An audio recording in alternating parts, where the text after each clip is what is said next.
இப்போ இருக்கிற துரித காலகட்டத்தில் எல்லாருக்கும் எல்லாமே ரொம்ப சீக்கிரமாக கிடைச்சிரும்னு ஆசைப்பட்றாங்க. முக்கியமாக அதிகமாக வேலை செய்யாமல் ரொம்ப அதிகப்படியான வெற்றிகளை தேடணும் அப்படின்னு சொல்லிட்டு ஆசைப்பட்றாங்க.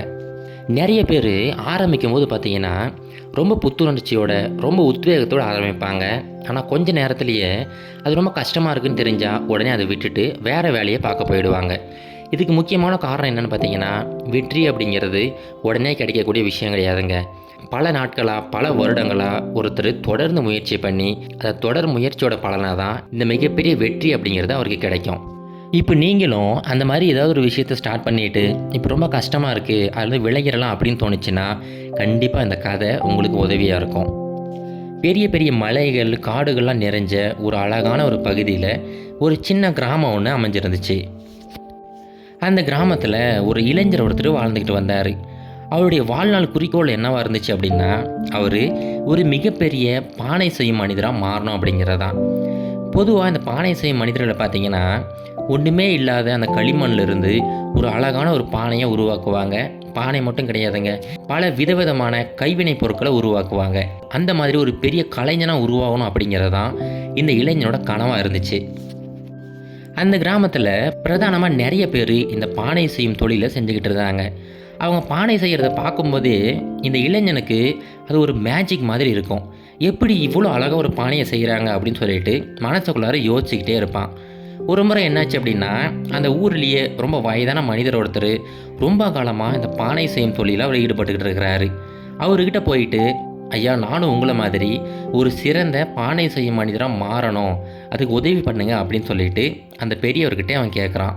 அதுக்கு அந்த பெரியவர் சொல்கிறாரு, இங்கே பாருப்பா, நீ சொல்கிற மாதிரி உனக்கு அந்த விஷயங்களை சொல்லி கொடுக்குறேன். ஆனால் அதுக்கு முன்னாடி நீ உண்மையிலேயே ஒரு பொறுமையான மனிதராக இருந்தால் மட்டும்தான் இந்த விஷயங்களை கற்றுக்க முடியும். இந்த மண் அப்படிங்கிறது யார் ஒருத்தர்கிட்ட பொறுமையான கைகள் இருக்கோ அவங்க சொல்கிற பேச்சை தான் கேட்கும்.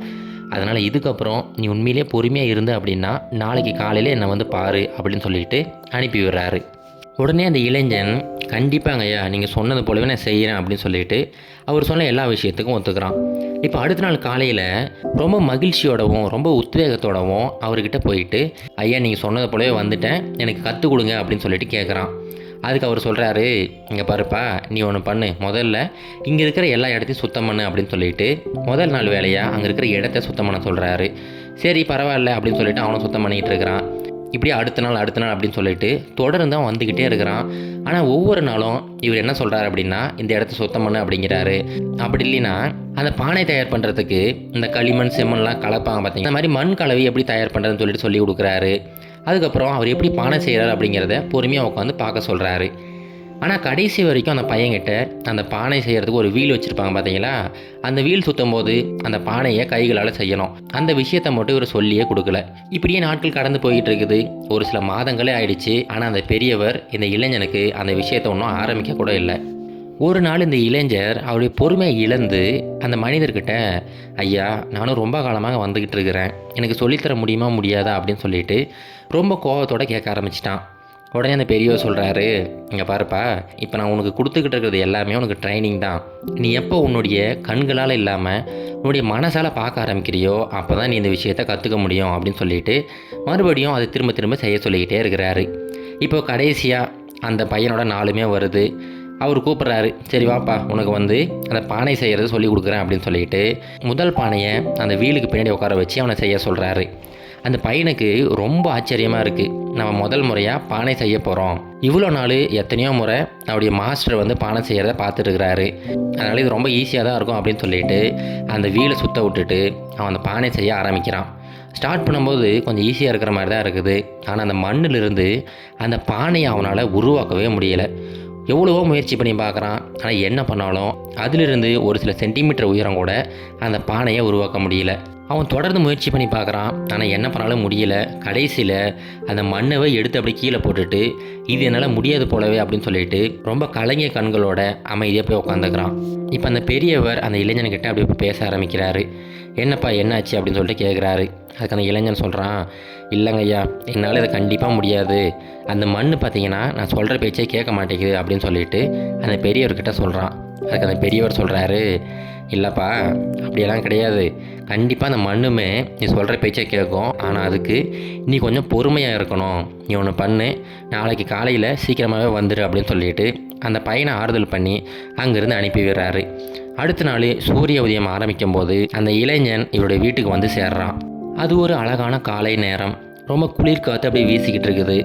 இந்த பையன் அவருடைய வீட்டுக்கு வரும்போது அந்த பெரியவர் அவருடைய வேலையை ஆரம்பிச்சிருந்தார். இப்போ அந்த பெரியவர் இந்த பையனை கூப்பிட்டு உள்ளே இருக்கிற இடத்த சுற்றி காட்டுறாரு. அந்த இடம் பார்த்திங்கன்னா மிகப்பெரிய ஒரு அடுப்பு ஒன்று வச்சுருக்கிறாங்க. அந்த அடுப்பில் எப்போவுமே நெருப்பு எரிஞ்சிக்கிட்டே இருக்குது. அந்த சூளை அடுப்பில் தான் இந்த பானைகளை வச்சு கொஞ்சம் கொஞ்சமாக அந்த பானைக்கு வலிமை கொடுப்பாங்க. இப்போ அந்த பெரியவர் அந்த இளைஞன்கிட்ட சொல்கிறாரு, இங்கே பாருப்பா, இந்த சூளை அடுப்பு இருக்குது பார்த்தியா, இந்த அடுப்பில் எப்போவுமே நெருப்பு எரிஞ்சிக்கிட்டே தான் இருக்கும். நான் ஒரு வேளை பானை வந்து சீக்கிரமாக வலிமை அடையணும் அப்படின்னு சொல்லிட்டு அந்த நெருப்போட வெப்பத்தை அதிகப்படுத்தினேன் அப்படின்னா அந்த பானை சீக்கிரமாகவே உடஞ்சி போயிடும். ஆனால் அதுவே சரியான நேரத்தில் சரியான விகிதத்தில் அந்த நெருப்பு எரிஞ்சிக்கிட்டே இருந்துச்சுன்னா கொஞ்சம் கொஞ்சமாக அந்த பானை வலிமை அடையும். நம்ம பயன்படுத்துகிற மாதிரி ஒரு நல்ல பொருள் வந்து நமக்கு கிடைக்கும். இது போல் நம்முடைய வாழ்க்கையிலுமே நீ எப்போவுமே எந்த விஷயத்தையுமே ரொம்ப சீக்கிரமாக அடையணும், ரொம்ப வேகமாக அடையணும் அப்படின்னு சொல்லிட்டு முயற்சி பண்ணிக்கிட்டே இருந்தீங்கன்னா அது கண்டிப்பாக பல நேரங்களில் உனக்கு கை கூடாமலே போயிடும். இப்போ இருக்கிற உலகம் வேகமாக தான் போகணும் அப்படின்னு சொல்லிட்டு எல்லாரையும் நிர்பந்திச்சுக்கிட்டு இருக்குது. ஆனால் உண்மையிலேயே ஒரு நல்ல விஷயத்தை செய்யணும், ஒரு மிகப்பெரிய விஷயத்தை செய்யணும் அப்படின்னா கண்டிப்பாக அதுக்கு டைம் எடுக்கும். அந்த டைமை நீ கொடுக்கல அப்படின்னா அந்த விஷயத்தில் உன்னால் சாதிக்கவே முடியாது அப்படின்னு சொல்லிட்டு சொல்கிறாரு. அவர் சொன்ன அந்த வார்த்தைகள் இந்த இளைஞனோட மனசில் ரொம்ப ஆழமாக பதிய ஆரம்பிச்சிருச்சு. அன்னையிலிருந்து இந்த இளைஞன் தொடர்ந்து முயற்சி பண்ண ஆரம்பிக்கிறான். மறுபடியும் ஸ்டார்ட் பண்ணும்போது அவனுடைய கைகள்லாம் அப்படி நடுங்க ஆரம்பிச்சிருச்சு. அந்த பானை வராமலே இருக்குது. ஆனால் அந்த விஷயத்தை நினச்சி அவன் கவலைப்படலை. அடுத்து ஒவ்வொரு நாளும் அந்த பானை எப்படி செய்கிறது, எப்படிலாம் நம்ம கைகளை வைக்கணும் அப்படின்னு சொல்லிட்டு சின்ன சின்ன விஷயத்தை ரொம்ப நுணுக்கமாக கற்றுக்க ஆரம்பிக்கிறான். கொஞ்ச நாட்கள்லேயே பார்த்தீங்கன்னா அவனுடைய முதல் பானையை செஞ்சு முடிக்கிறான். கொஞ்ச காலத்திலே பார்த்தீங்கன்னா இந்த இளைஞன் தனியாகவே ஒரு பெரிய பானை செய்யும் தொழிற்சாலையை ஆரம்பிச்சிட்டான். இவனுடைய தொழிற்சாலை செய்கிற பானைகள் எல்லாமே ரொம்ப நேர்த்தியாக இருக்குது. பலவிதமான கலை வண்ணங்களோட உருவாக்க ஆரம்பிச்சிட்டான். அங்கே இருக்கிற எல்லா மக்களும் இவனை வந்து பாராட்ட ஆரம்பித்தாங்க. இவனுடைய கைகள் உண்மையிலேயே அற்புதமானவை அப்படின்னு சொல்லிட்டு இவங்ககிட்ட வந்து சொல்ல ஆரம்பித்தாங்க. அப்படி சொல்கிற எல்லாருக்கிட்டுமே இந்த இளைஞன் சொல்கிறது ஒன்று தான், நீங்கள் பாராட்ட வேண்டியது என்னுடைய கைகளை கிடையாது, என்னுடைய பொறுமையை அப்படின்னு சொல்லிட்டு அவனுடைய குருநாதர் சொன்ன அந்த விஷயத்தை எல்லாருக்கும் சொல்லி கொடுக்க ஆரம்பிக்கிறான். அப்போது ஒரு முறை ஒரு வழிப்போக்கர் இந்த இளைஞனோட குருநாதர்கிட்ட, ஐயா, உங்களுடைய ஸ்டூடெண்ட் வந்து இப்போ மிகப்பெரிய ஆளாக உருவெடுத்துக்கிட்டு இருக்கிறாரு, அதுக்கு என்ன காரணம் நீங்கள் சொல்ல முடியுமா அப்படின்னு சொல்லிட்டு கேட்குறாரு.